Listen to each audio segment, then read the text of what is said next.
Recording in Oh, progress. Jesus, trying to do that. Safety. Everybody wants to come on. Yeah, turn them on. They'll come on. Turn on the. Somebody's. No, new, Yeah. water bottle. There they go. There. Thank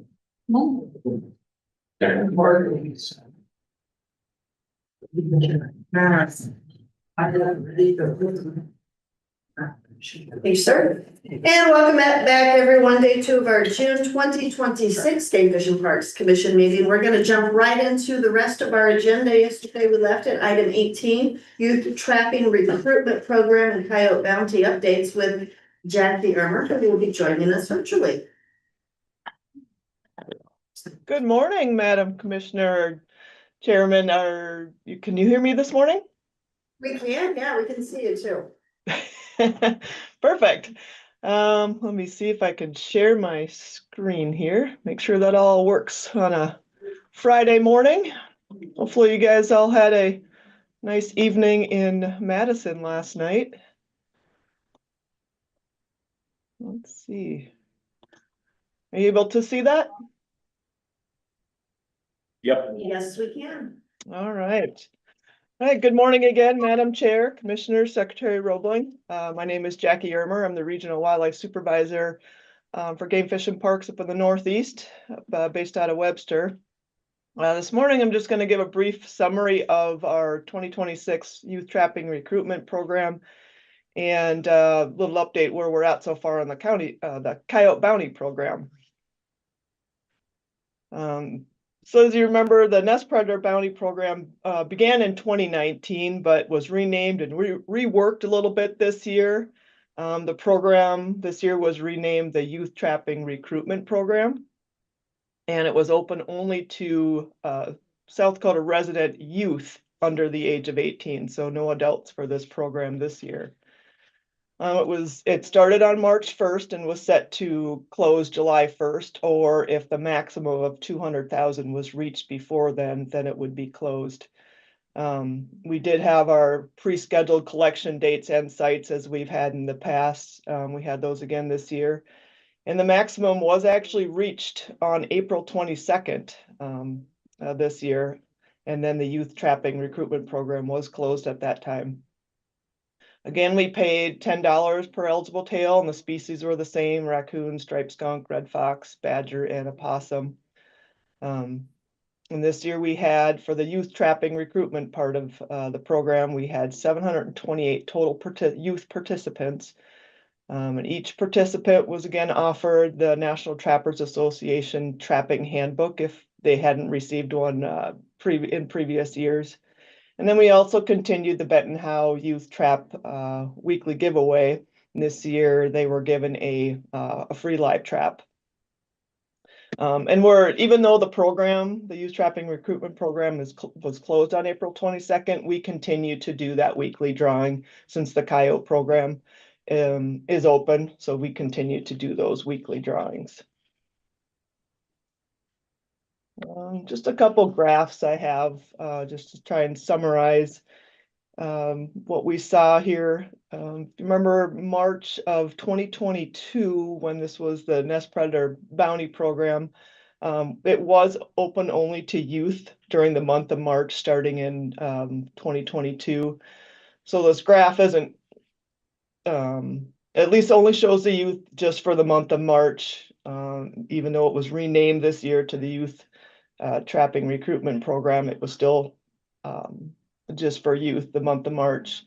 So this is still relevant. The blue bars are the number of youth that participated in the month of March, and then the orange bar would be the number of tails that were submitted during the month of March. And you can see a pretty good increase this year of both the number of youth participating in March and the number of tails submitted. This was actually just a nice March. It was nice and open. Remember, 2023 was the winter that wouldn't end. Snow was still deep, I think, well into April. So it's probably why both the youth and the number of tails submitted that year was quite a bit lower. And this year was quite a bit nicer outside, thankfully.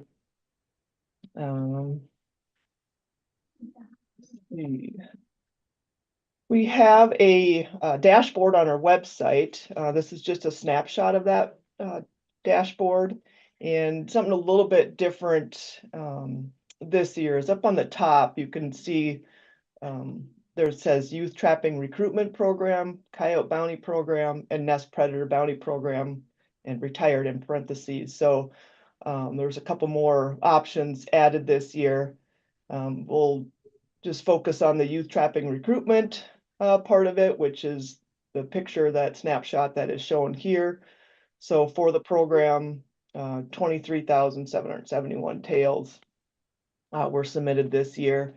And that map, the darker tone of brown, I guess if you call that, would be the counties where more tails were submitted, and the lighter colored ones typically were, I think the values were 250 tails or less were submitted in those counties. And then those little pie chart down in the bottom left there kind of breaks it down by species, what was submitted. So you can see raccoon was by far the most common. Top 10 counties for submission this year were Minnehaha, Turner, and Charles Mix counties. And this is, you can go on to the dashboard anytime and see these numbers. This next graph here, it's not quite apples to apples because now we're looking at the total nest predators that were submitted by year. And obviously this year the program was only open to youth. So the maximum was also less. It was 20,000 tails or 200,000, where all the other years it was 500,000 max. That's that yellow line and going across there. So every year we pretty much reached that max, except for in 2020, where likely because that year it was only $5 a tail. And if you remember, fortunately, that was the year COVID began, and there was just a lot of uncertainty, I think, with coming into public spaces, and so probably played a part in there. But we had reached the max every year. Other than that, this is just a quick breakdown of the nest predators that were removed from this year.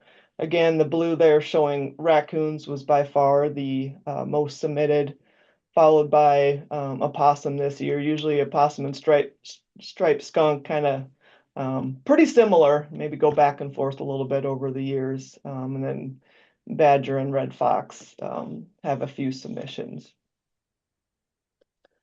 This is just a bar graph showing then all the years of the program. Again, realizing that this year it was open just to youth, but just really shows you again and just another view of raccoons being the most submitted, followed by skunk and opossum, sometimes kind of flip-flopping which one's a little bit more, but and then fox and badger.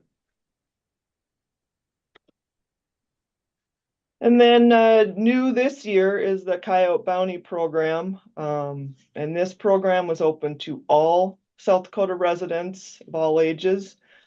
This program did not start until April 1st, and it goes to July 1st, or if the maximum of 300,000 is reached before then it will be closed. For these coyotes, it is $30 per eligible tail. And as of the end of May, when I was looking at numbers, we've had 454 total participants so far, of which 124 of those were have been youth. And likely we'll see that change because this program is still currently active. Again, since the end of May here, when I took this snapshot, we had just over 3,000 coyote tails submitted. And again, up on that top banner, I just clicked the Coyote Bounty Program, and then I got this dashboard. So if you wanted to look at this one, you would click that toggle on the top. I looked just yesterday, and it looked like there was maybe about 200 more coyote tails submitted from when I took this snapshot. So And here you can see Beetle, Edmonds, and Charles Mix have been the top counties for submissions so far. Just a quick summary of the program participation in both these programs so far. So the Youth Trapping Recruitment Program for the month of March, we had 276 youth, which is up. Last year it was about 140 youth, I believe. And for the whole program, it closed on April 22nd, but we had 728 youth that participated in that program. And so far for the county or the Coyote Bounty, we've had 124 youth, 330 adults, so over 400 of all ages. Expect that obviously to go up since that program is still active. So in both these programs together, we've had 836 youth out there. And we've had 90 of those youth that actually participated in both programs. And I think when I looked the other day, there were 18 kids that actually had only participated or have only participated in the Coyote Bounty so far. So they didn't, maybe their interest was more coyote. So seen a little bit of difference in numbers there, but that's pretty much what I have for summary of the program so far. If you have any questions, I could try to entertain those. Very good. Thank you, Jackie. Any questions from the commission? Commissioner Whitmire. Yeah, Commissioner Whitmire. Yeah, thank you, Jackie. Just on the nest predator conversion to the youth trapping, I think that's I think it's really good to see that those participants are up. I guess, you know, when we look at youth, as watching this and looking at the pictures of the kids here with the traps, I'm just gonna say that I once was that size, and at that time in the 70s, pheasants had taken a real hit from the 76, 77 blizzard, and the Game Fish and Parks had a program where youth could participate in raising and releasing pheasants, and I'll tell you, whether or not it made a difference that we released pen raised birds. I mean, you're gonna have plenty of people that are gonna advocate against that, thinking, no, that isn't gonna do any good. Pen raised birds won't survive. What does survive out of these things is that connection. It instills within these young people that are doing this, that they're participating, they're doing something to increase the quality of habitat that we have out there, increase successful nesting for the pheasants and waterfowl. And they can do that. I mean, it's a real contribution, and it's a real improvement to what we've got out there. And for young people, it's a way to get them hooked. And as a commissioner here on the Game Fish and Parks, it's I think it's pretty neat to look back at how those first connections were made with the COs in my area.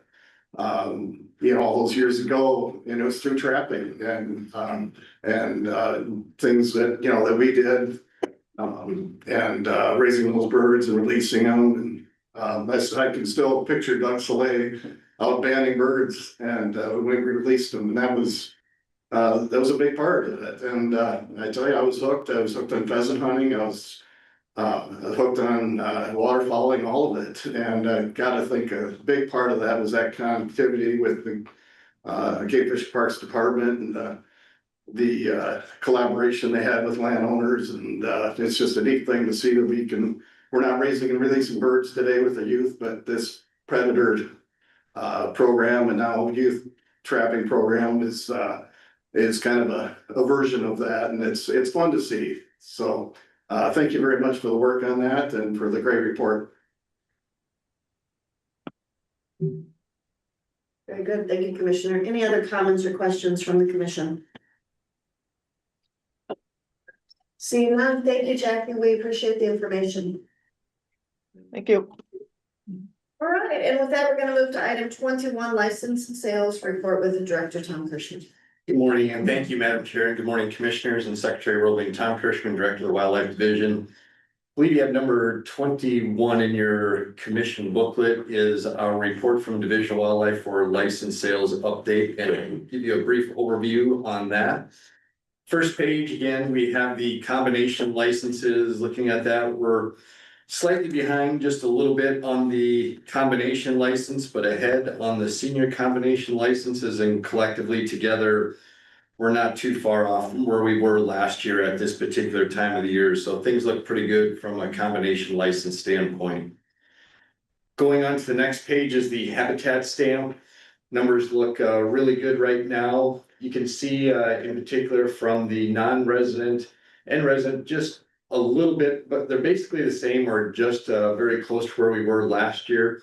I'm going to talk a little bit here in the next couple of pages on some licenses that would probably lead to why just slightly behind on a couple of those categories, but we're a little bit behind on fishing licenses, which we'll talk about. A big event that we have coming up this month yet here very shortly is the combined deer drawing.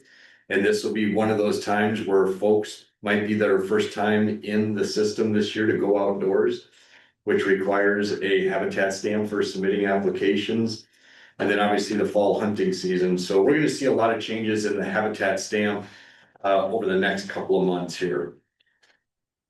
Next page are small game licenses. Things look really good on the small game side.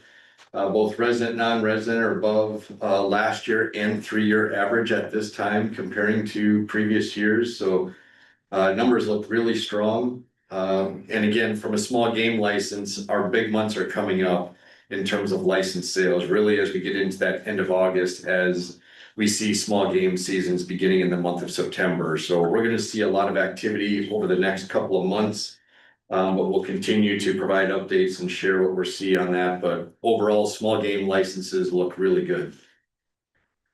Fishing licenses, the next one is one area where we're maybe behind just a little bit in comparison to last year. We had some conversations yesterday about staff were providing presentations, and just simply the fact that the last couple of months, weather hasn't been always the nicest, especially on the weekends when people are going to go out and participate in fishing activities. So weather likely has been a little bit of a factor in where we are right now with fishing licenses. Overall, speaking to our fishery staff and our fish managers, everything's behind just a little bit based on temperatures, and so the bite hasn't been quite as good in some locations. On the opposite though, what is really encouraging is things are changing very, very quickly. We're hearing very positive stories about the bite really starting to pick up on Lake Oahe, on the Missouri River system, and up and down the river, but in particular in Oahe, things are really picking up in the Northeast from a walleye bite perspective. So really anticipate these are going to change over the next month, especially with some warmer weather, and hopefully we did put a request in for less wind over the next month as well, which will help in that fishing activities. And then the last page there, you have some big game license statistics. On the top there shows some license sales. And then the bottom half of that information shows first draw applications submitted. That is the laundry list of elk hunting seasons and bighorn sheep seasons. And my number one take home message for that, if you look closely at the numbers and you look at those graphs as well, every one of those seasons of elk and bighorn sheep saw an increase in the number of applications submitted this year. Folks still have a very, very high desire to go elk hunting and bighorn sheep hunting in South Dakota. I'm guessing some of this is related to our continued conversations and from our elk survey that we completed, that numbers are very strong. Elk numbers look good. People are looking forward to that elk hunting opportunity. And so the end result were more applications submitted, which again is very, very encouraging. We know people have a high desire to go big game hunting and elk hunting in particular. Our other challenge that's associated with that is that just automatically increase the demand for the licenses. And it is a supply and demand when it comes to elk hunting. And we all know this, we have this conversation every year, but thankfully this year we were able to provide some additional licenses, more hunting opportunities, but we're not going to quite meet the demand based on the number of applications that came in as well. But all in all, that looks very, very good. So Madam Chair, Commissioner, license sales look good. We're hopeful for a little bit better weather. The fish bite is continuing to improve and is doing very well. And so we anticipate to see some small adjustments there in those licenses. The last thing that I would like to remind everybody, and hopefully the folks listening in today, as I mentioned just a moment ago, one of our biggest draws, if not the biggest draw, will be taking place this month, and that's the combined deer draw.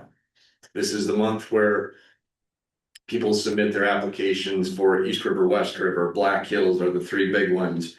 That application deadline is June 23, so it's coming up very quickly. So this is just a friendly reminder to all those folks that want to get in on those limited draw opportunities for the combined deer draw. June 23 is the deadline, and a lot of applications have been received so far, but we know there's a tendency to procrastinate and wait till that last day or that last evening. So we encourage everybody to get their applications in as soon as they can.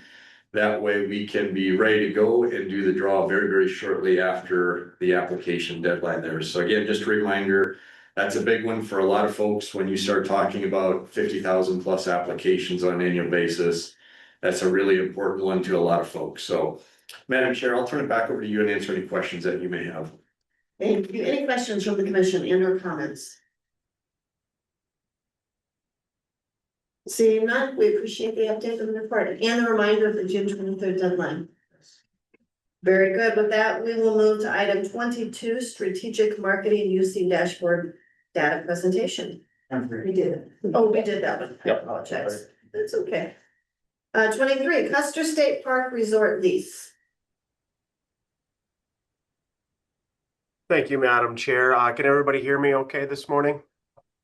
Yes, we can. All right. Well, good morning, Madam Chair, Commissioner, Secretary Roebling. I'm Sean Blanchett. I'm the Business Administrator for the Division of Parks and Recreation. Wanted to provide you all with an update on the prospectus for Custer State Park Resort's concession opportunity. The last time we visited with you was back in March, when we presented you with our recommendations for that prospectus for advertisement to the public, which was approved. That prospectus was issued on March 10th with a deadline to receive proposals of last Friday, June 5th. We did have what I would consider a very successful solicitation. We received 4 proposals in response to that prospectus. Those proposals coming from US Hotel and Resort Management, who is our current concessionaire out at Custer State Park, and as well as proposals from Live Hospitality, from Xanterra Parks and Resorts, and from Explore US. So we've begun the review process, was kind of aligning some resources and some staff to go through, review, rank, and recommend, ultimately recommend final selection for award, which that final piece will come in October. But there's some steps that we're going to go through here in the next few months. This process will involve GFP staff, not just from the Division of Parks, but key relevant staff that we believe can lend some valuable perspective on some of the selection factors in selecting these or in ranking these proposals. The commission will have representation on this review team, as well as our consultant, CHM Government Services. So I provided a book document. You can see it. I don't need to go through all that, but word for word. But essentially, we have 5 selection factors in that prospectus, and we are going to internally establish review teams for each one of those selection factors, to develop some scoring and ranking of those individual factors, then to be built into a composite score for each proposal. Again, that review team will involve GFP staff, our consultant, and commission representation. The consultant's role will be, while we are reviewing these internally, we'll have our consultant doing their own independent review of each entire proposal, so that when both groups have completed theirs, we're gonna join up together. We're gonna collaborate. We're gonna compare our internal results with what our consultant has come up with to make sure that everybody's on the right track and to truth test what we're coming up with. So, our deadline for those reviews and those scorings are going to be around July 1st. We want to use the remainder of the month of June to get that done. The reason being is that the next step then is bidder interviews, and we need to score these to essentially make a decision as to which of these firms will be awarded an interview for their proposal. We want to do those in person here in South Dakota, whether that's in Pierre or Rapid or Sioux Falls. But we need to allow firms to establish travel time and to be able to plan for those. So we want to make sure that we give them the time to do that. Interview team, similarly, will also have representation from GFP staff, representation from the commission, as well as a presence with our consultant that we have hired to guide us through this process. Interviews will involve general questions to all of them. And each interview then will also include questions specific to their organization and their proposal. Once we complete interviews, the group will then finalize the recommendation for proposal selection sometime in August in preparation for your September meeting, where we will bring forward our recommendation of contract award.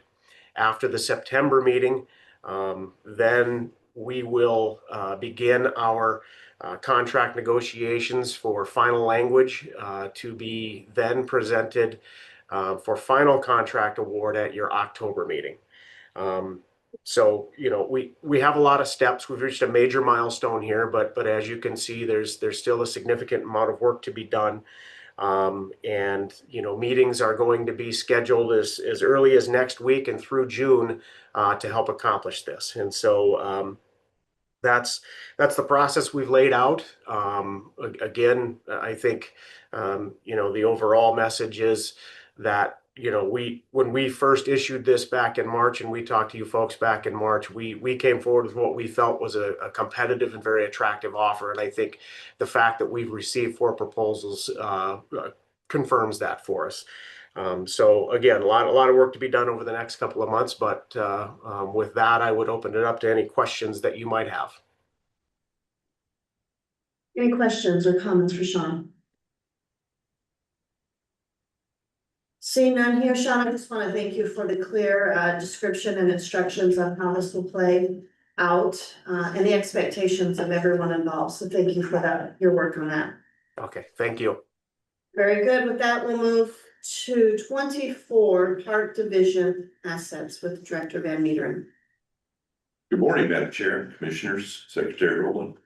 Jeff Van Meeteren, Parks Division Director. So I wanted to come before you this morning and share with you, knowing that we have several new commissioners on board here, kind of our capital asset program. Chris pulls this up here. Capital assets, asset management is one of our 4 pillars of the department as part of our strategic plan. Really critical pillar for the Parks Division. Extremely important to our 3rd pillar, which is customer service. So we have a very robust plethora of capital assets out there, and try to describe what that scale and diversity looks like here. But most of our visitors primarily focus on our campgrounds, our beaches, our trails, our boat ramps, and our lodging.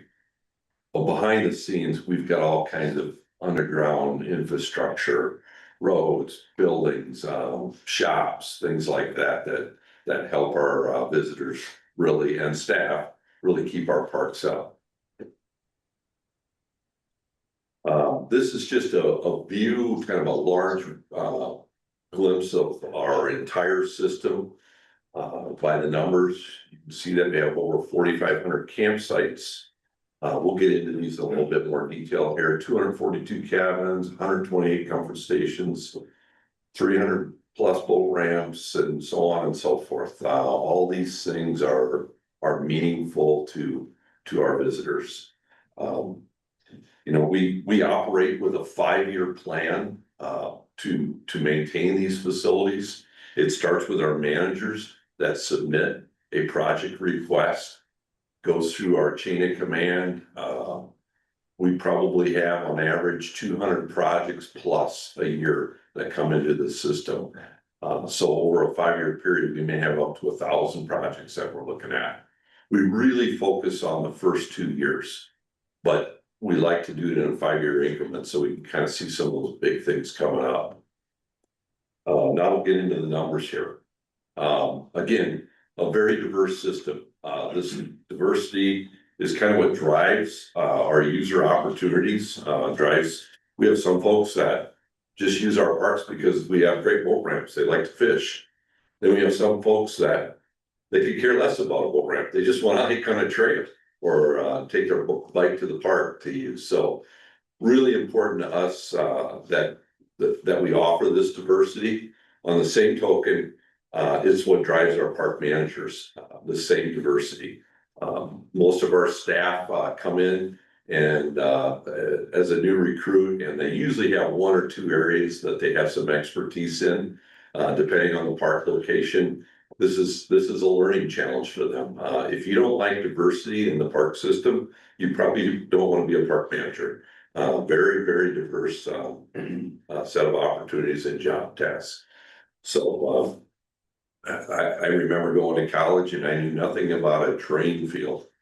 You will learn very quickly about drain fields as a park manager. So things like that. Anyway, aquatic access, quality boating and fishing facilities are a key to our park system.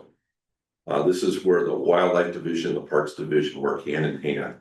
We have a ton of boat ramps around the state, docks, shoreline fishing sites, just all kinds of things. And then of course we have our fabulous fish cleaning stations. We offer 39 grinder units and 10 primitive fish clean tables.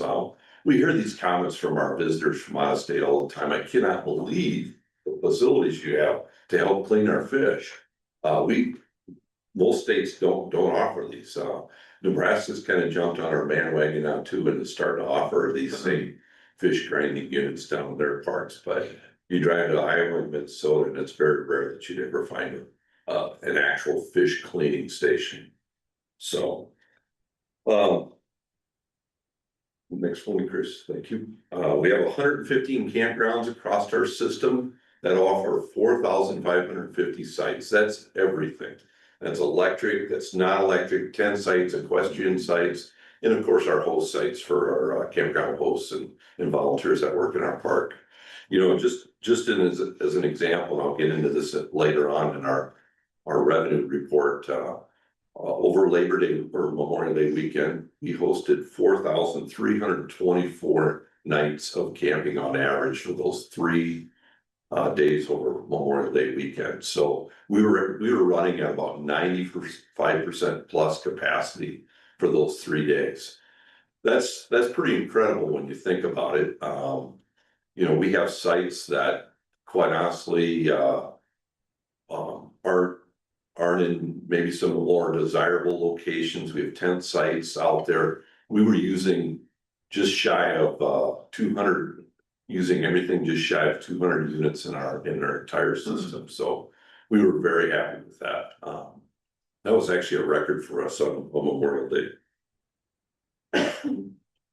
242 cabins, camping cabins. You're very familiar with these. These are extremely affordable, and in my opinion, are one of our overnight entry points into the camping and outdoor world that many of our visitors come to our parks to enjoy.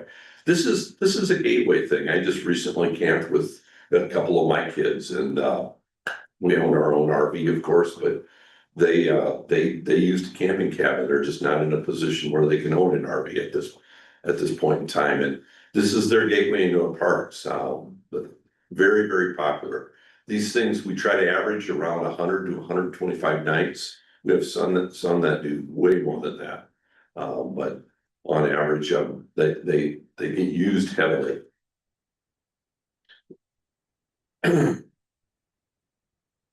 Next one is our modern lodging. So this is a step up from our camping cabins. These offer indoor bathrooms, kitchen facilities. We have 25 modern cabins, 7 lodges that will host or that will allow 12 plus people to sleep in them, and then 3 suites with 10 units. These are the nice things. These are the facilities that people come to because they want all the conveniences. You saw yesterday in Hillary's data that 1 out of 3 people return to use these. You know, I think that's an incredible high percentage. We feel really good about that, considering that some people just stop it and use them one time, maybe on their way to Yellowstone, or maybe they have a birthday party they want to use it for, or some kind of anniversary thing, but we get a lot of repeat use with these things. That makes us feel like we're offering the right thing. We've set these up for what they need, so we feel good about this. We do see this as a huge future potential, because I think as the younger generations come up, they like these conveniences. So next item is our bathrooms, bread and butter of our campgrounds. When you think of what visitors want, almost every survey will tell you clean bathrooms and security. Our conservation officers provide that security, and our park staff provide the clean bathrooms, and really important for the visitors' experience. You know, the dump stations, the lift stations that go with this also make that complete in terms of allowing them to use our facilities. Campground amenities. You know, we've got just a plethora of different things we offer. Playgrounds are very, very popular in our campgrounds. This happens to be a playground on Platte Creek. Designated swimming beaches, boating beaches. A lot of people ask, what's a boating beach? It's a beach that allows you to bring your boat up onto. Very, very popular. People swim on those, they boat off those, water ski, tube, all those kinds of things. Shelters, disc golf course. We have parks that host weekly disc golf leagues. And all the other things that we do in our parks. These amenities are really what drive our day use numbers. A lot of these facilities are what our day users want. They're not interested in maybe staying overnight. We wish they would, but they maybe just want to come out to the park to go disc golfing. They want to have a family reunion picnic type of thing. They just want to go swimming. These are really critical to our park system. This is what drives our entrance license sales, and you'll see in the report again, we are really knocking it out of the park this year and last year with our entrance license sales. Really happy about that. Next one. This is kind of unique. We offer 10 visitor centers and museums. Several of you have been in some of these museums before, but they're also a retail outlet for our merchandise.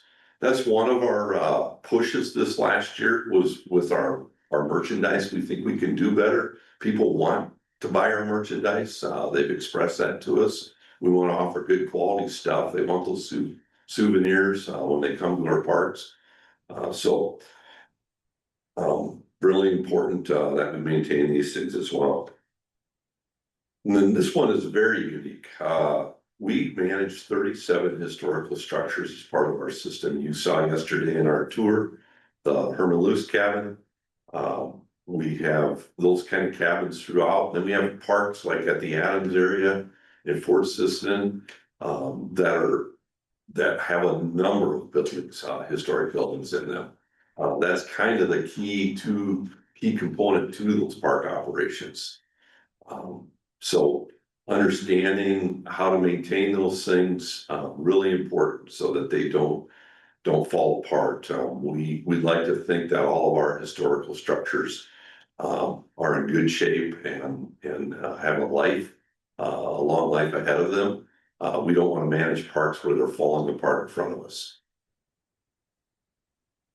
Park utilities, that unspoken thing that nobody really recognizes. We have miles and miles of underground water systems, sewer systems, and electrical systems. The ARPA funding that we got recently here, really took care of those first two bullet points, water and sewer. We spent, or we used over, almost $20 million in maintaining those things that will have decades and decades of benefit to our system by investing in those things. So really pleased about that. But we've got to have those things. If you're camping in the park system, you want all three of those. When one of those doesn't work, we hear about it. Our road systems, this is one of the more expensive part of our operations. Our roads alone are generally make up 50 to 60% of our capital development budget in our park system. You know, this past year, we had a $16.5 million total budget for our capital development program. So almost half, a little over half of that was dedicated to the road systems. Those collector fund monies that we get from DOT are very important to help us maintain those roads or those access points to our parks. So, and then of course, trails. When we do surveys in our parks and ask people what they like, what they want in our parks, trails is always the number one thing that comes up in those surveys. We maintain 405 miles of hiking trails. Then, of course, we have our snowmobile trail system, 350 miles of trail system in the Black Hills and 925 miles of trails on the eastern side of the state through our East River program there. We also manage a 155-mile canoe trail. When most people don't remember, it's called the J. Heath Canoe Trail on the Big Sioux River. So. And then the equestrian recreation opportunities in our park system are something a lot of folks don't understand or don't realize we have. We have a number of campground sites at Custer, Newton Hills, Oakwood, Pelican, Seachy Hollow, and Union Grove. Then we also maintain, of course, the trail systems for those at those various. And that's not a complete list of all of our trails or equestrian sites, but we offer a great deal of horse sites. You know, our horse trails and campgrounds tend to be kind of in pockets in certain parts of the state. It seems like where that's more popular. Yankton and Newton Hills, Custer State Park, very, very popular. If I had to guess, and I'm not a horse person, but there's just more folks around those areas that stable horses and are looking for a place to ride, and they really like our horse trail systems. They want a challenging ride. They don't want to ride on the flat prairie. They don't want to ride up and down the hills, and the Missouri River hills really make for a great setting for that, along with many of those other parks there. We also manage 15 archery ranges and trails, 2 trap shooting ranges, and 2 rifle and handgun ranges. Just recently, we hosted 4 archery tournaments through that the NFA, that Commissioner Cole is very familiar with in the Yankton area. They utilized our archery ranges there. But a lot of people don't realize we also offer trap ranges and rifle ranges. So we manage these, we receive funding with those PR dollars we talked about yesterday. And then we stick some of our licensed dollars into them as well. You'll see a lot of folks that come to our campgrounds that bring their various weapons, whether they be bows and arrows or rifles, and they enjoy the shooting and the opportunity to do that. And then one of the things you're all very familiar with is our park concession operations. 2 of these right now, we have bids out on Custer State Park Resort and the Dock 44 Marina. But in addition to those 2, we also have the other 7 there listed on there. This is a partnership, in our opinion, these concession operations. They're offering services that we either don't have the expertise for or the FTE for, the full-time staff for. They offer services to the public that we don't provide. and they want them in our park areas. They need a base of operation to do that, especially when you look at like the marinas and that, and, they all get, very heavily used, so. We got a good system of, concessions, but also very good partners right now. I think some of the best we've ever had. Our visitor expectations, they want safe, functional facilities. They want clean bathrooms. They want reliable utilities, quality lodging, and accessible recreation. That's what drives them to come to our parks. That's what drives us to maintain those facilities. Challenge of asset management. We have literally thousands of, if you count every one of them, thousands of different assets across the state. It's constantly aging. They get a lot of use on them. They require specialized maintenance care. And we have somewhat limited staff resources, so sometimes we'll contract to maintain some of these, but we try to maintain as many of these on our own with our staff. Spend a lot of money investing in our staff to give them the skills and the training to do that as well. Why asset management matters. It helps us prioritize our investments, understand our replacement needs, really helps with the budgeting. We want to avoid failures in our system. We want to have a plan where we know what's coming at us. Our customers want this. If we don't have a good system of facilities out there that are well maintained, they're not going to come to our parks, and we feel like we do that. So with that, I want to make a couple closing comments, and I want to do an introduction here. Like any great business, we want to give our visitors a great experience. And having great facilities is key to making that happen. Parks are becoming more and more of a gateway as we see a shift in our population from rural to urban. This is in a lot of ways, a lot of people's first introduction in the outdoors. It's an important part of our department's mission. We like to think that this maybe gets people out there and helps them appreciate everything that we offer in our department, from fishing, hunting, and outdoor recreation. Whether you're a camper, you just like to ride the horse trails, or you just want to use our parks for fishing, we want to be able to offer it all. So yeah, and then I want to take the time this morning. Mark Crawford. Mark, would you mind standing up? Mark is a special staff person here, works in our Northeast region.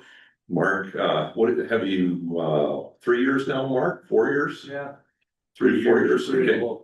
Mark came from the private industry side, built homes, probably a lot of other things, has a tremendous amount of trade skills as serving as a contractor.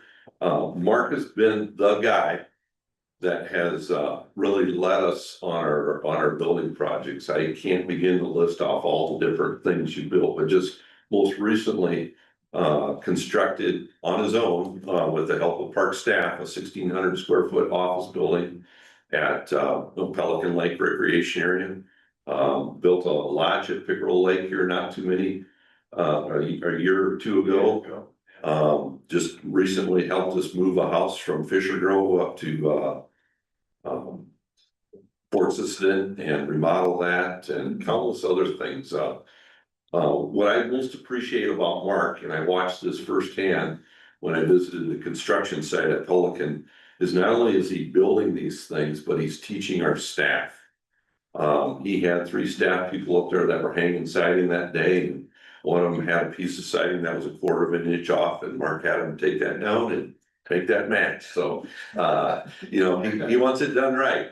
And I like that about Mark. But Mark, we just want to publicly thank you for all your work and everything you've done. And thank you for just not only doing the great work you're doing, but also training our staff. It's really meaningful to us. Well, I appreciate that, and it is I get a lot of help too, so it's been a good experience for me. Yeah. Every great project needs a great leader though, and that's you. So, Thank you. all right, with that, I'll end, and if any of you have any questions, so. Very good. Any questions and or comments? Commissioner Bartley?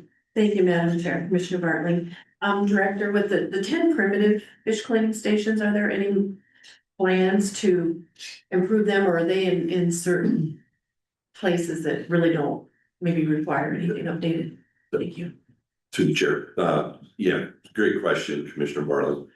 Most of those are in areas that receive pretty limited use for fishing or very seasonal use. Example that, one of my favorite places to fish out of Star Valley, down in your neck of the woods. I don't see us putting in a commercial type grinding. The other part of that is we like to put them in park locations where we have staff in case they do get jammed up. Broke down, if you're a park manager in a park with a fish clean station, you very quickly learn how to unplug a fish grinder. That's just part of the job, so. Yeah, Yes, please. And then a follow-up, thank you. I'm thinking of the one up above Snake Creek, that got moved up to the top. I'm sure that's getting heavy use from other oh, campgrounds that in the area that don't use Snake Creek or that. Is that yeah, over usage, for lack of a better word, or can issues there or not? through the chair, so we have a couple of those right now, Snake Creek, Pease Creek, where we moved them outside of the park and combined them with our dump stations, really make for a nice facility. It's nice to get that stuff out of the park too, the noise, the smell, in some cases, and then especially in the case of, Snake Creek, putting it up there on Highway 44, we get traffic from other parks that come and utilize that. I wouldn't say it's being overutilized, but it's certainly getting used. It's a rare day when you don't drive past there. There's a lineup of people not only loading up with water, dumping their camper, but also a whole bunch of folks cleaning fish, and that's pretty awesome. Yeah, that was a project where we worked with the wildlife division where we used some of their property to install that, and we're both serving the same mission there, so. Additional questions, comments from the commission?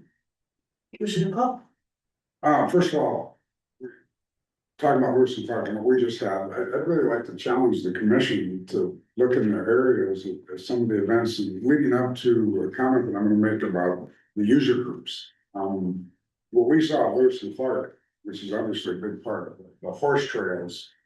20 years ago, they were taboo. It was like, nothing can be there but horses. And now it's BMX bikes, it's hiking trails, it's horse, it's archery ranges. But one of the things the other thing that was taboo when it came to special events, you couldn't have competitive tournaments. You couldn't have even fishing tournaments back then were like, oh, we better not go there. We've evolved into that. And obviously the user group thing is a big thing, but in each area, I would really look at it. I mean, you all know that I have a strong connection with archery. At Lewis and Clark, we just held huge tournaments, and you've got bigger one. We'll have 60 countries and all 50 states represented by the end of the year. But those are the things when you do a fishing event or the BMX stuff or whatever it may be, getting that private sector, which really is more of a nonprofit private because they're big sporting groups. I don't know a lot about fishing, I know that's done, but in my case, archery, but I know there's BMX people. My question is though, as that evolved, you know what I'm talking about, way back 20 years ago, that horse thing was like just for horses. And obviously the bike people came in and you answered the challenge there, they wanted a place to go. But the daily use they get is one whole pillar.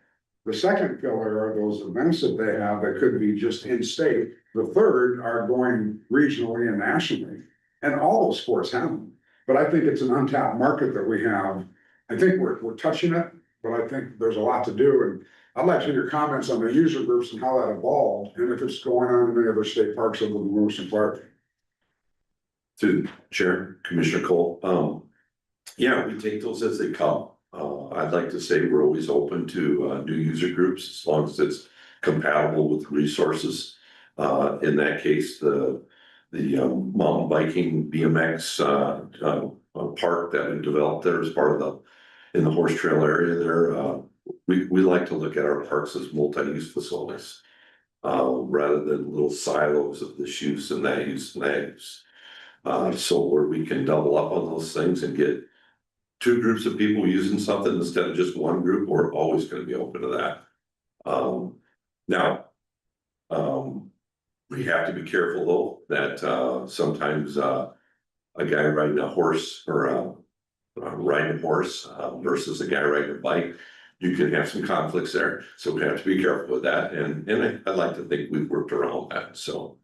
Yeah. Is that happening? How many places you say?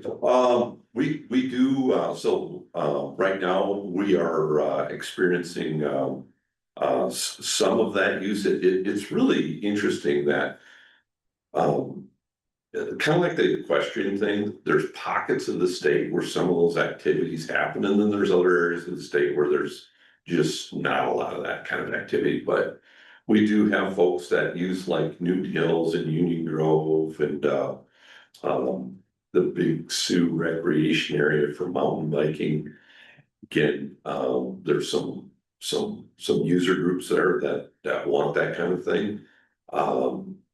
I can't speak for all the other states. I got two of my regional supervisors here right now. I don't know if it's happening in other areas of the state, but disc golf is an example of something that just really took off in our parks, and then there's a couple of parks where it's not a big deal. We've actually moved those things out of there and looking at putting them in other places. So we like to respond where it's where there's a need, if you would. Very good. Director Van Meter, and I have a question for you, and actually comment first. Mark, thank you for being here, and the skills you're giving so many. It obviously benefits the department, but in the end, it benefits our users and it helps us connect them to the outdoors. Jeff, my question to you is, you talked about the gateways to get people into our park system and the different levels. So it's affordable to them and where they are in their life. When we talk about the modern cabins and the increase of interest in those, can you give me a cost comparison if they were to try to go get a VRBO and the affordability with our modern cabins compared to the private sector? So our cabins, Chairman Missler, our cabins range, our modern facilities range from 105 at a minimum price to as much as 280 plus tax. VRBOs, we have looked at that, and it's interesting out there what they go for. They're not, again, I'm sure it's a demand thing, based on where you're at. Like you go to Black Hills, you're gonna pay significantly more for that. On the other hand, that's our competition on the east side of the state. People are renting all kinds of things anymore for VRBOs and, but what they can't offer that we can offer is a lodging facility inside of a park. And that's what we key on. Our biggest challenge is making people aware of what we offer. And we've looked at trying to get on those sites. They're not as government friendly as we'd like them to be, but we've seen, and you'll see this in our reports coming up here, we continue to see good growth numbers in our lodging units. We still have a ton of capacity there, but we're very, very pleased with how we're increasing that use. Again, right now, we're up like 17% over last year, which was a record. So every year we're setting records there, and I think a lot of that's our park managers posting on Facebook, social media sites, just word of mouth as people spread. I go fishing with a couple of large groups of guys every year, and in one case, we used to use our lodge at Lake Thompson all the time, and they just couldn't believe you could rent a lodge that could sleep 12, 14 guys for $280 a night.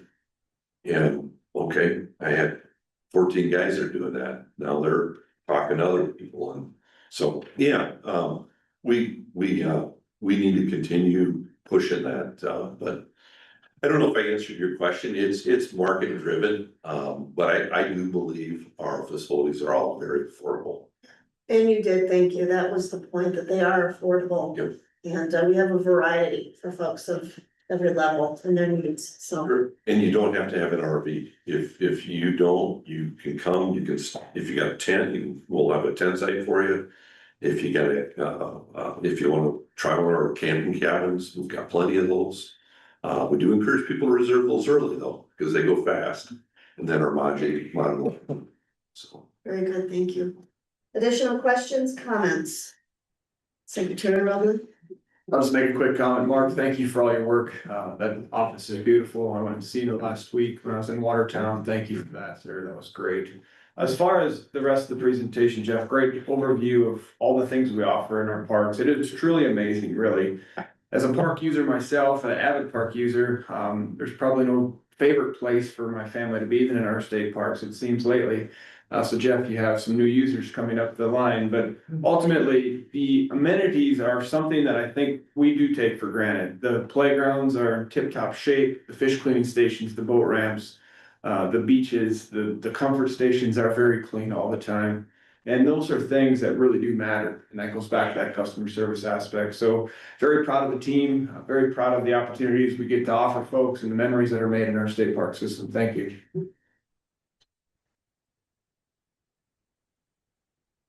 All right, very good. With that, Director, let's see here. We're at 25. I think what I'd like to do, we're gonna take a 10-minute break and then we will come back and wrap up the rest of our meeting. We'll have a break. Recording stopped.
Recording in And welcome progress. back, everyone. This is our June 2026 Commissioner meeting. We've got just a few items left on our agenda. We're gonna jump into item 25, North Point Breakwater Project with Derek Porter. Thanks for being here.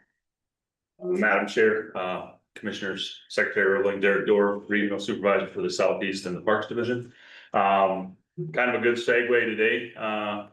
Director Van Meter was talking about assets, and today we're going to talk about another asset that we try and manage. It's really unique for some of the areas. So today we're going to discuss the Fort Randall Marina Wave Attenuator. I'm going to call it a breakwater from right now because I can't say that word very well. So so a little history about this particular area.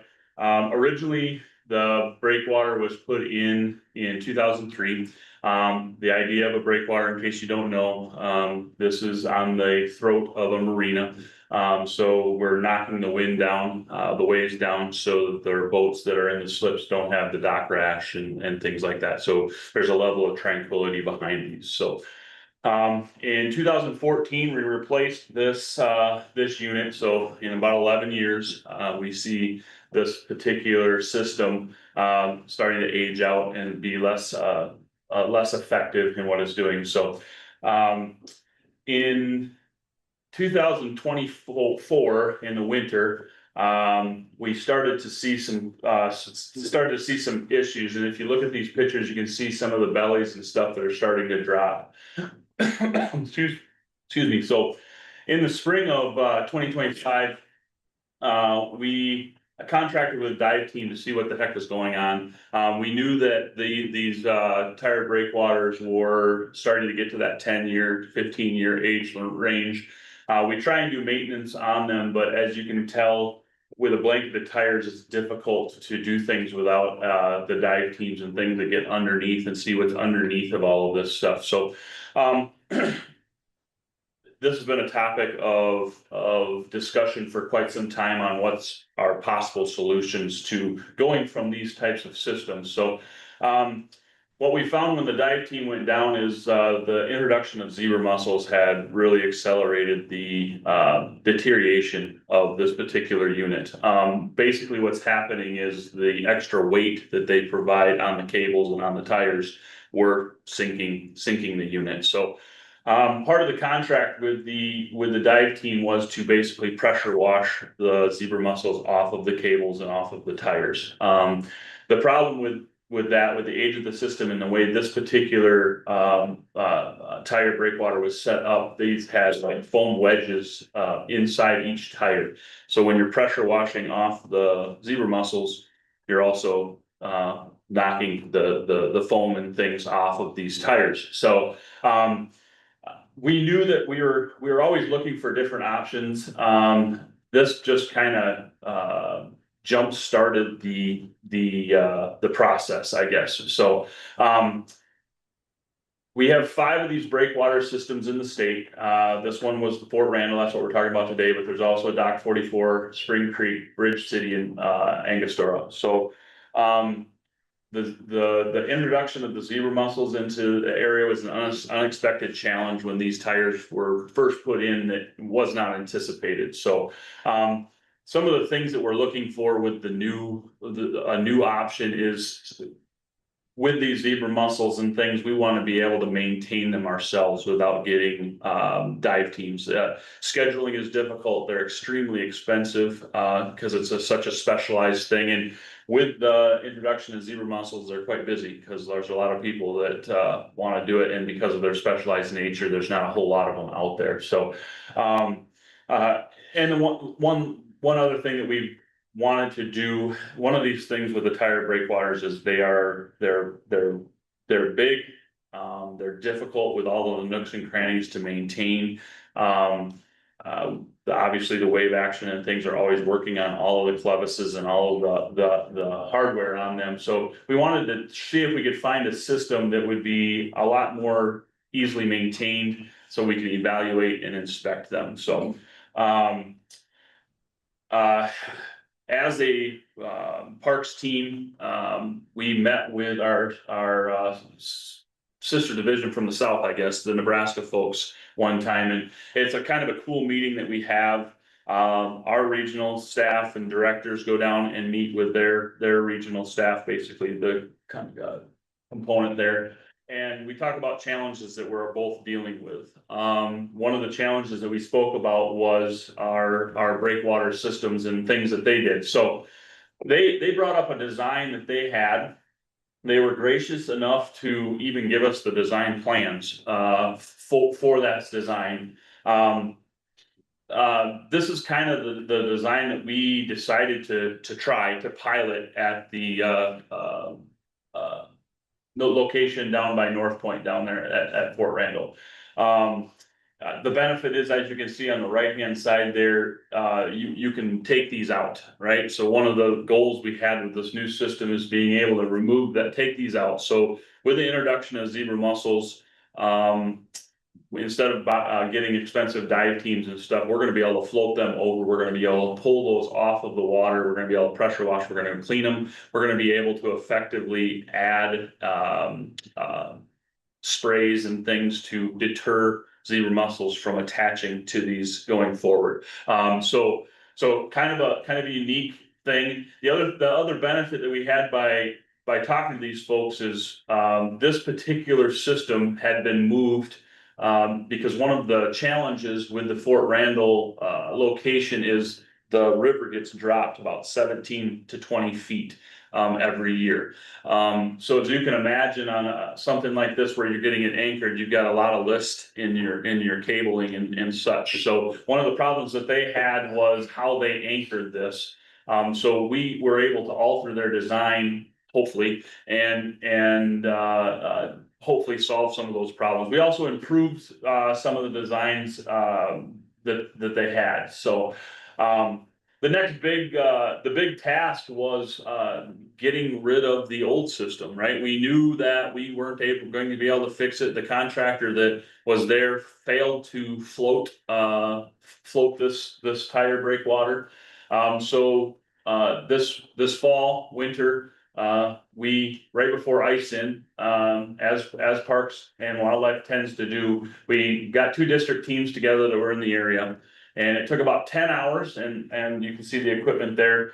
Originally, the tires were 300 feet, right? But when you're pulling on something that's been laying on the bottom of the river, getting silted in, I think we stretched it to about 400 feet when we were pulling it out of there. So it's kind of interesting seeing tires come up out of the murky, dark water, zebra mussels and silt and all of that stuff, and it just keeps coming and coming. It's like, good grief, how much more is in there?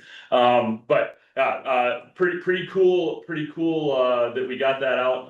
Another team effort. Even had some folks from the Corps down. They brought a payloader to help us out. So the tires actually we were worried about the disposal of these things, and a local landowner saw this and he solved some of his erosion problem by taking the tires and laying it down on the ground. So free of charge, we just brought them over to him and he took all of those tires from us. So that was pretty cool. One challenge that we did not expect was this is a very unique design. I have to applaud the North Point staff, Joe Davies, Jeff Larson, Chris Monroe, Seth Slowski, Andrew Jenkins. These guys took on the challenge when 6 other private industries wouldn't. They looked at the design and it's unique and it's hard if you don't dig into it. It's actually pretty simple when you dig into it, but on the surface, no one really wanted to tackle this. So we talked to 6 to 8 different private companies and they didn't want to touch it. So these individuals and the park staff stepped up and designed it and made it. We ended up finding one private industry to do it. And that's the pictures that you're seeing here of that one. So one company did decide to do it, and then thankfully some things changed with our Springfield penitentiary, and they have now accepted the challenge as well. Since the park built it, our park staff went there and showed them how to do it. And as you can imagine, this is a large structure. Our system, our our facilities aren't really made or set up to build something of this size. So it was a challenge, and then they're also trying to do all the other stuff that they're supposed to do, right? So putting a build like this in it's a burden. But one that they took on, and I can't say enough about how wonderful it is.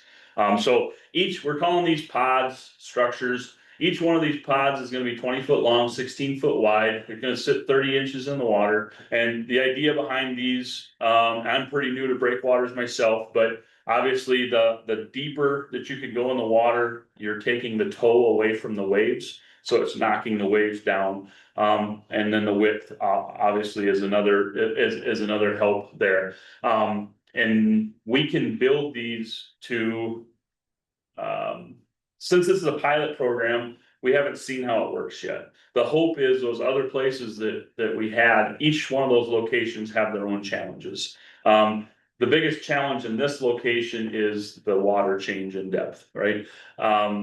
Why this one's a good one to try this pilot program out on is the wind fetch isn't quite as big. The wind has to come from a specific location for it to really affect the marina.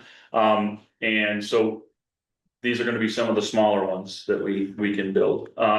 So we're hopeful. I can't say without a shadow of a doubt it's gonna work yet, because there's not any in the water yet. Yesterday we had the barge out on the water, and it was a little too windy to try and wrestle these things, but the flotation on these, I will fully admit that this is about 3,000 pounds worth of steel. It's like, how in the world are we gonna float these things? So I talked to Director Van Meter a couple times. It's like, man, if this thing sinks as soon as we put it in, I'm really gonna walk away. But the math says it'll work. I'm not a math guy, but the math says it'll work. So each one of these tubes is 18 inches in diameter, and they're filled with basically the same foam that you put in buoys. By the math, again, I don't really like numbers on a sheet of paper, but what it says is we have 4 times the ability to hold these up on the water. So I have no doubt that they are gonna float now. But that's basically the flotation on these is basically these culverts. So current plan right now, we are gonna go with 6 pods to start with. Obviously, we're replacing a 300-foot tire breakwater system with a 130-foot, once you put all the spacing and stuff in. The benefit of these is we can move them a little bit more easily. So we'll be able to, it's all new, since we're not sure exactly how this system's gonna work compared to the tire breakwater. We're gonna be able to adjust, so we get the level of tranquility that we're looking for in the bay, for the marina. And again, we're hoping that we'll start floating a couple of these, next week and get them attached. We were out on the water yesterday. They were out on the water yesterday, and, they got everything mapped out, and we're gonna be able to use some of the old cabling and anchor systems from the old breakwater to help with that. So it's just a matter of getting these big behemoths out on the water and float them out there and get them where we want them to deal with. So again, the extreme water level changes are one of the challenges that Nebraska talked about, and as a challenge for them, and we believe that we've found a solution for that, using the knowledge that they helped us with too. So, yeah, so, with that, if you guys have any questions, I'll be more than happy to try and answer them. Very good questions, Commissioner Bartley. Thank you, Madam Chair, Commissioner Martin. What's the water level right now at North Point as far as for getting these introduced into the water? Is it at a higher level now versus? Yep, Madam Chair. Yep, we'll be able to, we don't have a telehandler in that location. We're gonna rent one if need be, but the plan right now, yes, it is at a level that we'll be able to get these in. The plan right now is to use actually our barge trailer. We're gonna put these onto the barge trailer, and we're just gonna back it in and float it in that way. So with those big plates on the side, to your point, you kind of got to get them in a ways in order for them to float first, and so, yep. Additional questions from the commission? Derek, I want to go back when you were talking. Oh, yes, Director. Derek, Could you bring up the photo with the last one you just had out there? So. In theory, just so you all are understanding this, Put those on, thank you. The wave hits that metal plate. And then rolls over the top of that thing. Where in the past, we had a much shallower. Level of tires, and it did the same thing, it kind of rolls and breaks the wave up over that, but. What's exciting for us about this is, number one. We're getting a whole bunch of tires out of the lake. You know, this is a little more environmentally, beneficial, to the system, but number two, this is hopefully a prototype. For those other 4 marinas that Derek mentioned, and as he mentioned, number 3, something we can manage where those tires are so unmanageable for us. We had to hire divers, super expensive. Very challenging to find them, and then to get them on site to work, it was just a nightmare. So we're excited about this. What is the height of that plate right there, Derek? Do you? 4 feet. 4 feet. So like you look at Spring Creek, where we have a much bigger water body to deal with, up there, a lot more fetch to deal with. You know, I'm not forecasting this out, I'm not a design engineer, but that plate would probably be at least double or triple that, in terms of depth. Cause what's going on above the surface with the waves, just as much as going on underneath the surface with waves. Waves are science in themselves, and we really think this is a cool thing. It's awesome that we can get the prison to help us make these, and they're fairly inexpensive. So yeah, I just wanted to make sure everyone understood kind of the concept of how these things are actually gonna work. Sorry for interrupting. No, thank you for that. You kind of answered my question a little bit. I wanted to confirm that it is the prisoners from Springfield. And then just to follow up, is there a cost savings when we go that route?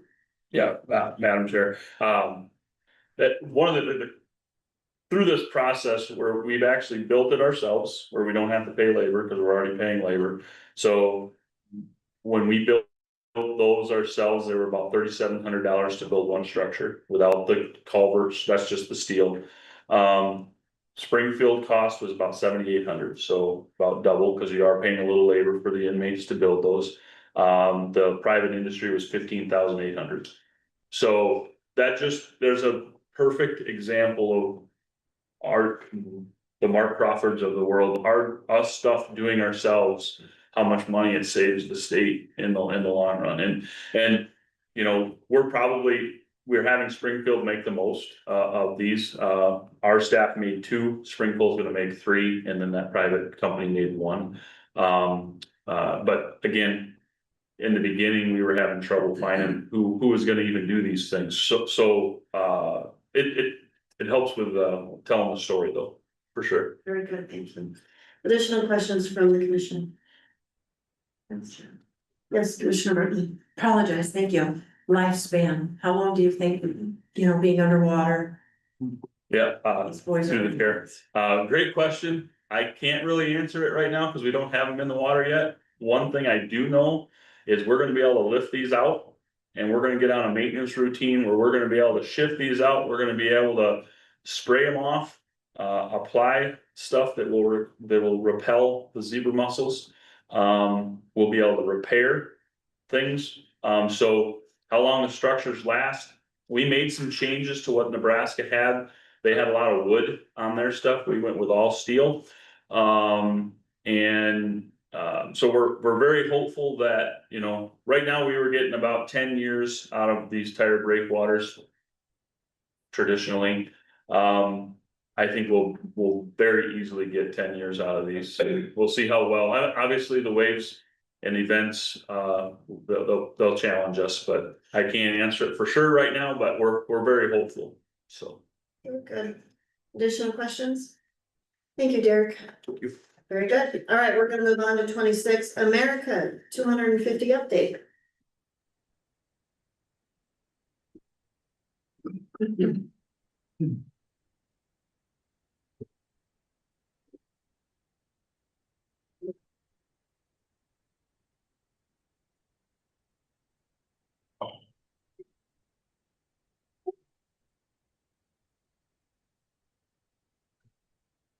Yes.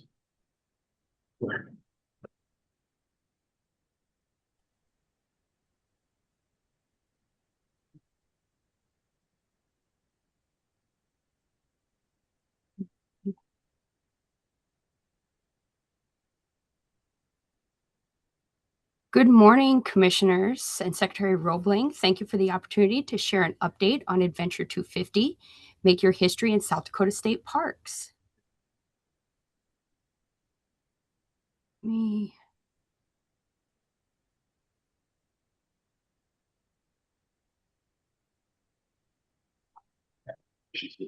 There we go. Nope.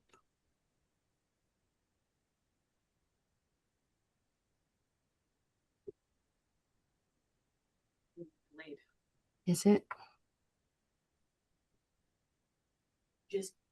I can share it too, Rach, if you need to. I might need you to, Hull. Sorry about that. I'm not sure why it's not working.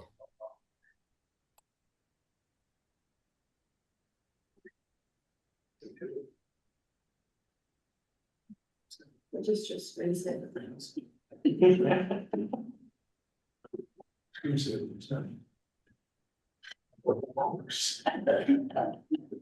Sorry about that.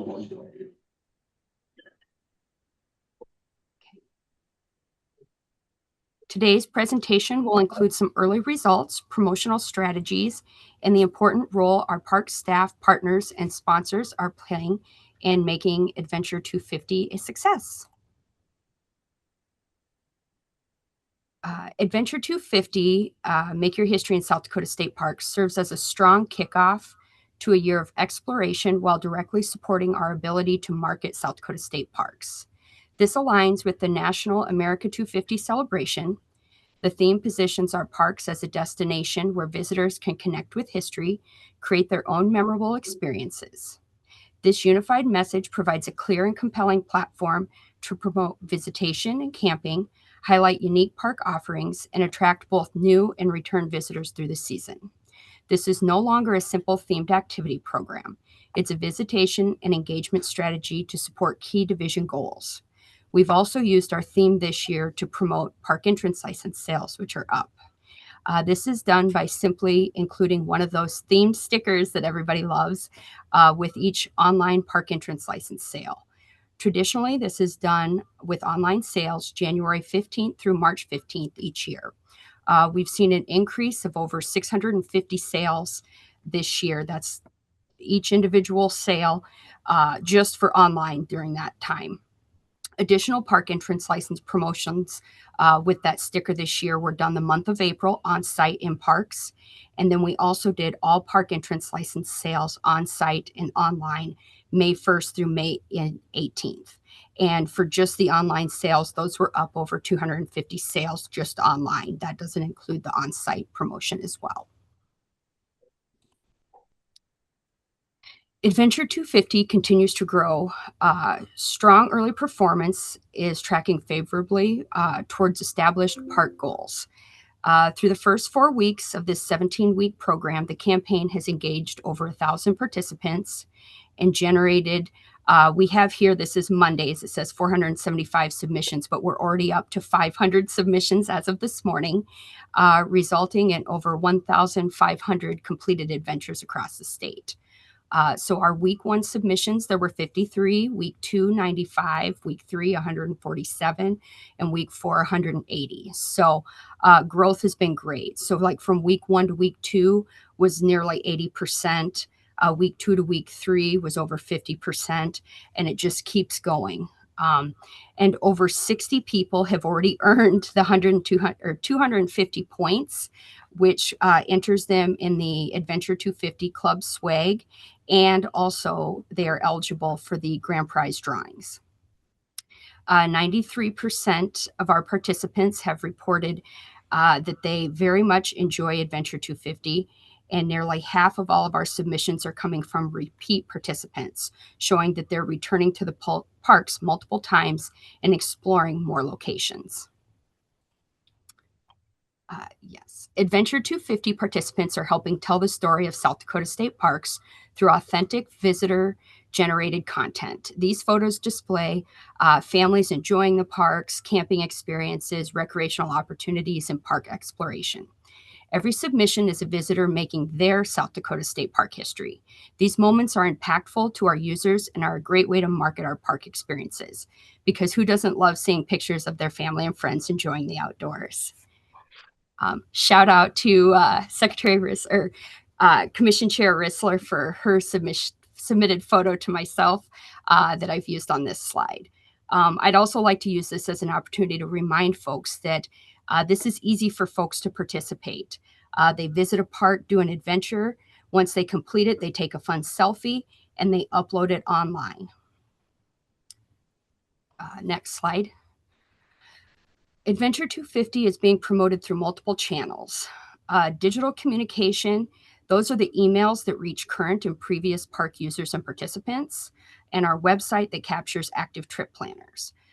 Shown here is the weekly summer newsletter that on May 27th, that went to over 130,000 contacts at an open rate of over 20%. We have push notifications like the small text message you can see there that are sent by Brant. We also have on our website the pop-up banner. So everybody that goes to the GFP website, they see the image that looks like our themed sticker that takes them right to that page if they're interested.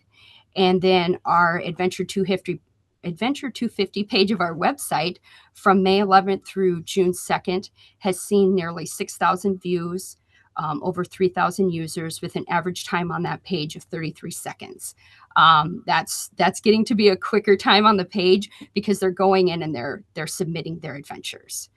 We also do direct email to previous park theme program participants, and that's over the last 4 years, over 2,000 people. We use social media marketing, which expands awareness and engagement.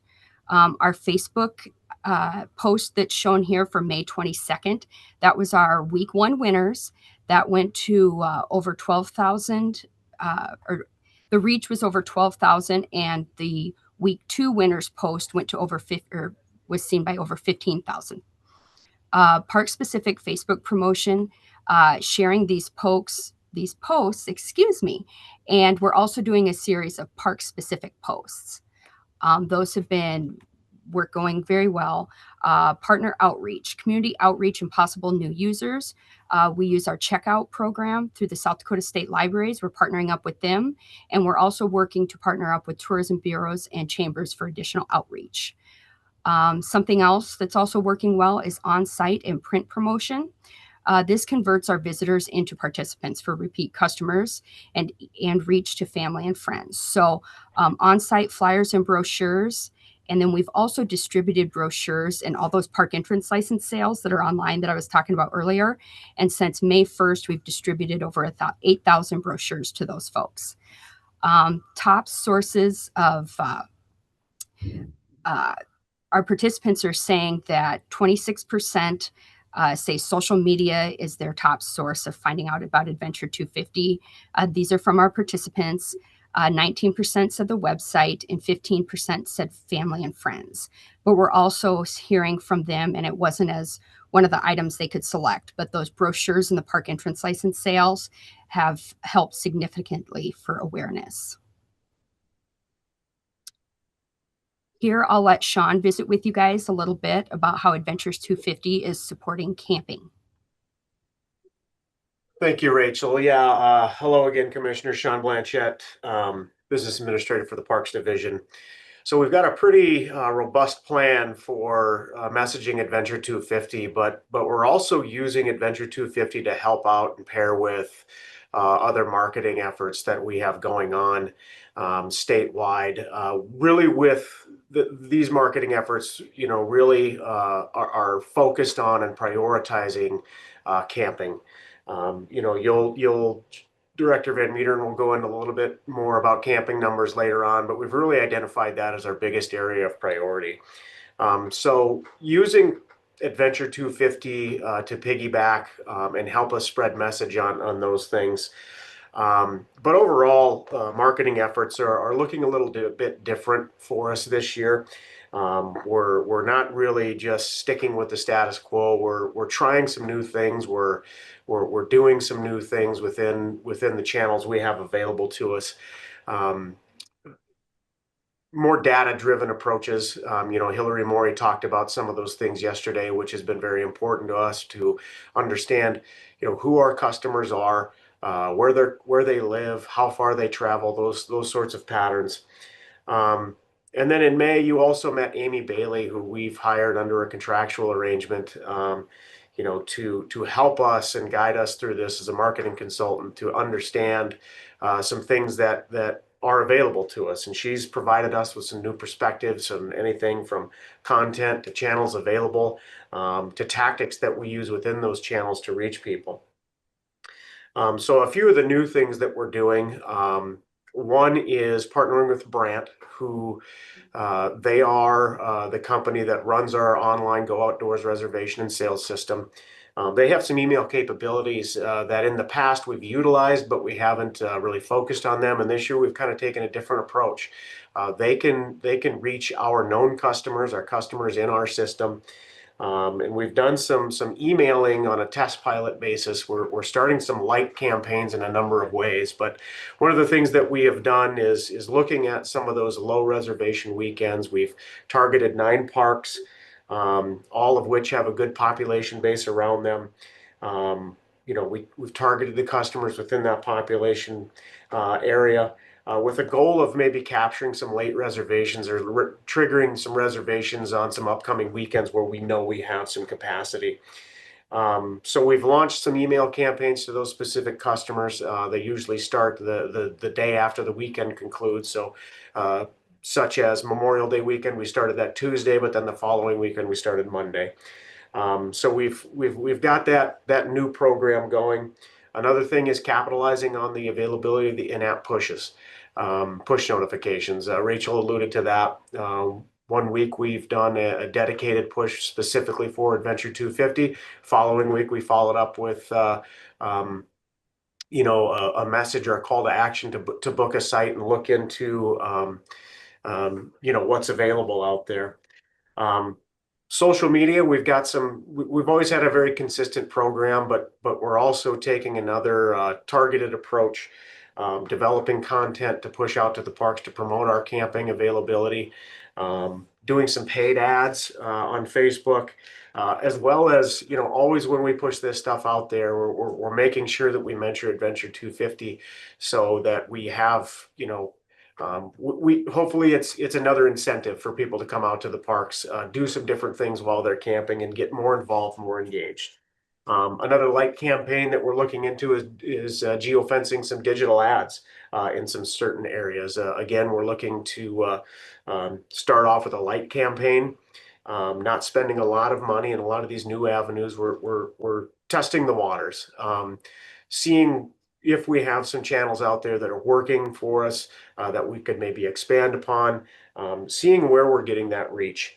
We're also finalizing some arrangements to do a higher level paid effort in terms of digital ads and paid searches on the internet, those sorts of things. Different targeted paid Instagram and Facebook messaging. These are things we've done in the past through Lawrence and Schiller. We've been talking with them and we're close to finalizing a campaign for this season.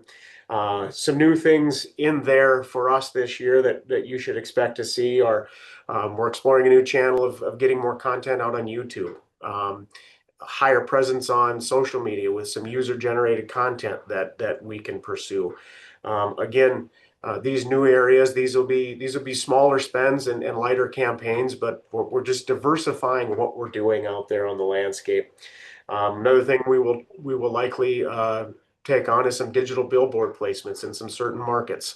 All these things would be supported by the things that Hillary explained to you yesterday. We've got some good pockets of areas where we've got users that come from the Northwest Iowa area or the Southwest Minnesota area, or just big pockets of users in Southeast South Dakota. So we're being very deliberate about where we want to get our our name and our brand in front of people. So we're trying a number of different things. We're going to continue with the things we've always done, such as the weekly newsletter we send out through our email list, those sorts of things. But with all of these things come different metrics, different measurability, and so whether that's click rates or opens or impressions or conversions, whatever those terminologies may be, we also have some work to do on the back end as far as tracking it.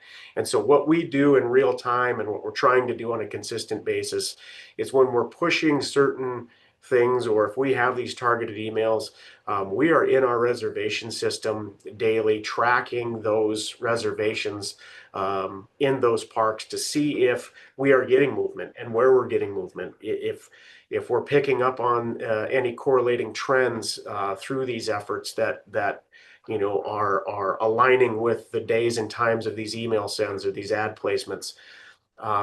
We're also tracking revenue on a daily basis to see if, maybe this email isn't reaching them for this specific weekend, but they are then going into the system and maybe triggering them to make a reservation for a later weekend.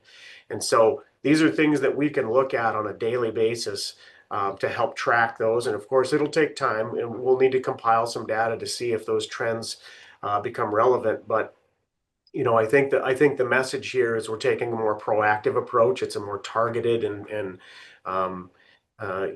we use the term instead of a shotgun approach, we're using more of a rifle approach. And so some more very targeted and specific and deliberate strategies that we're hoping can help get our message out there and really drive sales and drive occupancy. So just some new things. We can report more back on our efforts as things come into more focus later in the summer. But again, I think we're just not accepting the status quo. We've seen some changes in camper behavior, and we want to make sure we're proactive and not getting complacent, and just exploring the channels that are out there for us to see what works best.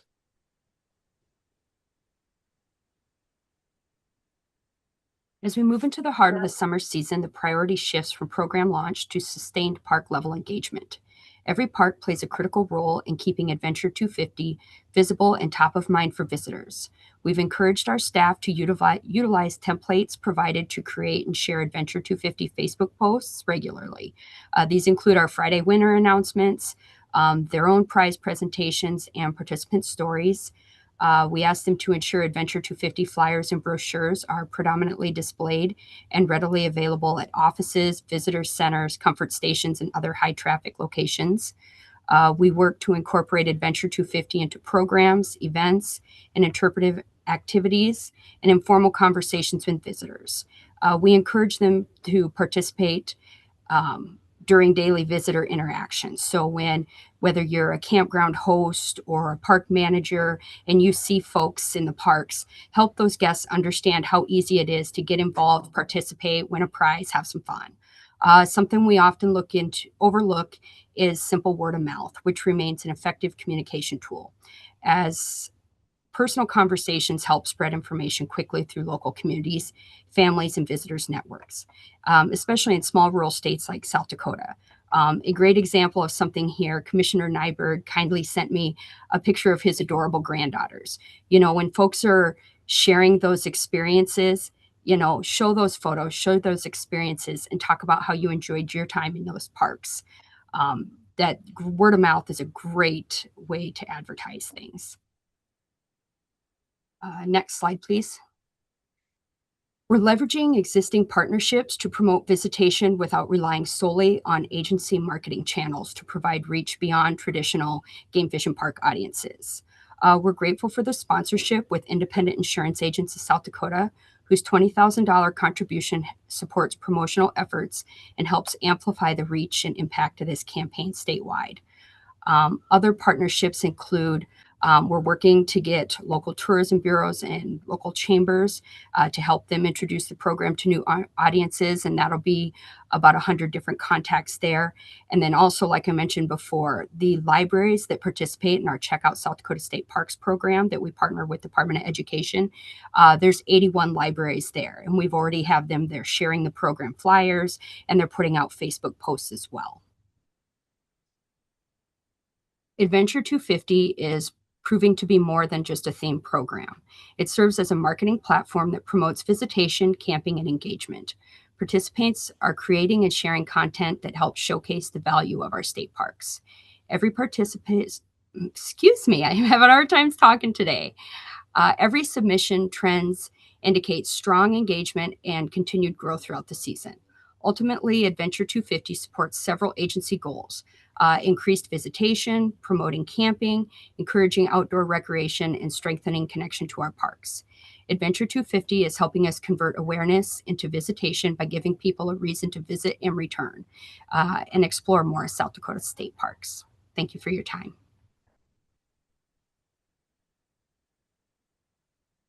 Very good. Any questions from the commission, comments?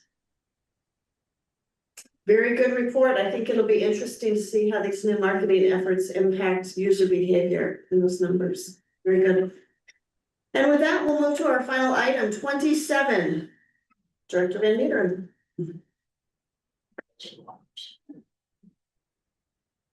Madam Chair, Commissioners, Secretary Rowland, Jeff Van Meter, Parks and Recreation Division Director. Yeah, if you turn to your item 27 in your book, we'll start with our camping numbers. As you can see, May was a good month. We slightly were over last year by 133 units. So happy about that. I mentioned to you earlier that we had a record-setting Memorial Day period of time. We hosted over 12,900 camper units over that 3 days. Never done that before, so really pleased about that. Also had a good open house weekend, but the weekends prior and post to that, we got some work to do, but that's nothing new. Typically when we have a big weekend like that, we see the next weekend where people are kind of worn out, so maybe we wore them out over the Memorial Day there. One thing I would draw attention to in the May camping report is if you look at a lot of the Missouri River area parks, the numbers are really good there. The fishing is starting to really heat up on the river in particular. And a lot of those parks had some positive numbers there, so happy about that. If you look at turn to the May year-to-date camping report, we're just about dead on with last year. You know, we a couple things I would draw some attention to. You know, Richmond Lake as an example, we're up 45%. That's kind of amazing considering we're drawing the lake down. That's going to be drained here at some point this summer, and so we're happy about that. You know, Lake Herman State Park, we toured that yesterday. That was up 12%. Very, very solid park.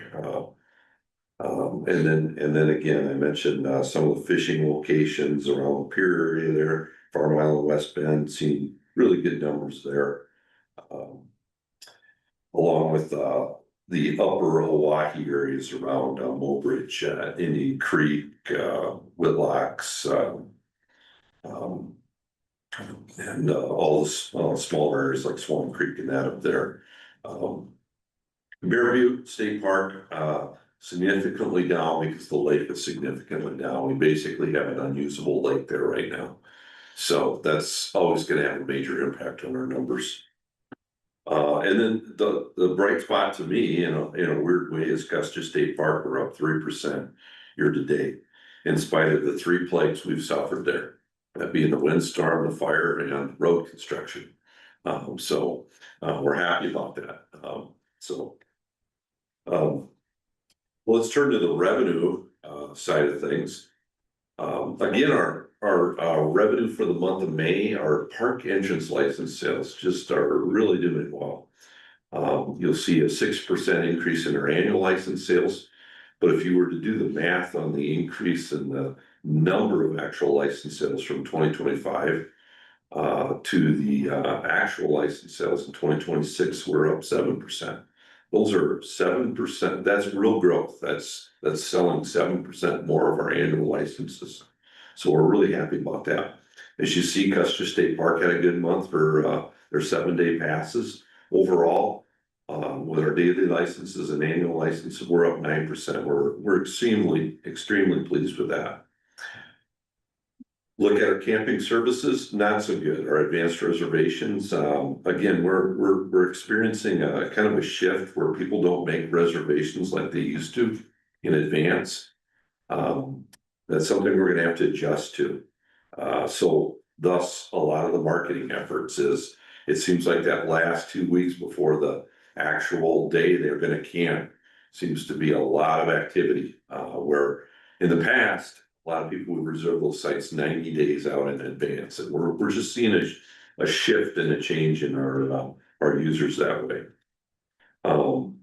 Not something that we're panicking about, but something that's certainly on our radar to address. Overall, we closed the month of May with a 3%, or we're down 3% in our revenue, but last month we were down 9%, so we actually made some ground up there. So if you look down at May year to date, again, some similar things with the month of May as well. Custer State Park having really good license sales. Overall, our annual and daily license sales are significantly up. We're very pleased about that. You know, and then our camping services sales, we're down 9%, but again, we're hitting that marketing hard. We're seeing some good activity with that. We're feeling good about that. So again, just like with the month of May, our year-to-date report, we're down 3%, but we're not panicked. We're feeling good about that, and we think some of our marketing strategies will bring in more of those camping numbers. And that's if you turn to the last page here, when you look at the 3-year summary, that quite honestly is where our entire marketing effort is shifted right now. We're not walking away from lodging or day use, but we feel strongly that we have to attack the camping side of things. That's where our numbers are down right now, and that's where our focus for our effort will be. Go up to the top there, our annual license sales, daily license sales. You know, we're just absolutely thrilled with you know, the number of licenses were sold there, and the revenue that's come in on those licenses. Some very, very positive numbers. I think that the real number to look at is the very left-hand side, where the number of comparatively with the 3-year average, we're seeing an 8% growth and a 19% growth. Those are with annual and daily license sales. Those are that's real growth in the numbers. Some of the revenue growth is a reflection of our increase in our park licenses. So, you know, it's great, it's up, but it's a little bit skewed by those fee increases we did back in 2025. Overall, we're up 13.3% year based on the 3-year average. We're feeling good about that. You know, our camping unit numbers, we do, like I said, we do want to focus on that. We're just right on par with kind of our 3-year average. You can see kind of the numbers there. 2024 was our best year in the last 4. We're a little bit behind that. That's kind of the year we're striving for. And then, as I said earlier in the capital asset presentation, our lodging just continues to grow, up 17% as a whole. We're not dropping the emphasis on that, but we're shifting a stronger emphasis to our camping. So you know, the last a couple of years, we've really focused on day use, lodging, and camping. And I would tell you, we're backing off a little bit on the day use and the lodging, and we're putting more effort into our camping promotion. So, and you heard that from Sean just a little bit ago. So with that, I'll certainly open it up to any questions. Questions from the commission and/or comments? Seeing none, thank you for that report, Director Van Meter. And that does take us to the end of our June 2026 State Fish and Parks Commission meeting. Thanks to everybody for their effort, their work, their presentations for the last 2.5 days. Job well done. At this time, solicitation of agenda items. If a commissioner has anything they would like to see considered at a future commission meeting, now's the time that you could bring that up. Seeing none, before we adjourn, any final comments from Secretary Rowland? Thank you, Madam Chair. Just want to say thank you to all the staff for the great presentations and all the great information that's been shared yesterday and today. As you can see, we have a lot going on within the department, lots of great things going on within the department, serving and connecting people and families to the outdoors. And yeah, it's summertime. Kids are out of school, kids are, having a good time in our state parks. They're out fishing with their families. It's an amazing time of year to watch the fruits of our labor come to fruition, really. That we prepare so much for throughout the entire year, and that's to get people connected to the outdoors. So we're really happy about where things are at. License sales are strong, park entrance, camping is strong. We're going to continue to build on that and just continue watching those memories get created in all the things we offer across the department. As you can see, the assets that we have, and Jeff alluded to a lot of those within our parks, is they're all being utilized over the weekends and along the week, and it's just fun to see. It really is fun to see. Yeah, we are going to be in Webster in July, and we're looking forward to that opportunity, and we'll be in Commissioner Whitmire's backyard, so that'll be kind of fun. And just have a fun summer from here until July, and get out and enjoy the great outdoors. There's just so much opportunity. The fish are starting to bite finally. We're happy about that, and just enjoy the great outdoors as this summer continues. So thank you, Madam Chair. Back to you. Very good, and a thank you to Heartland Energy for the use of their space for our commission meeting. With that, we do need a motion to adjourn. Moved by Cole, seconded by Whitmire. All those in favor, say aye. Those opposed, we are adjourned.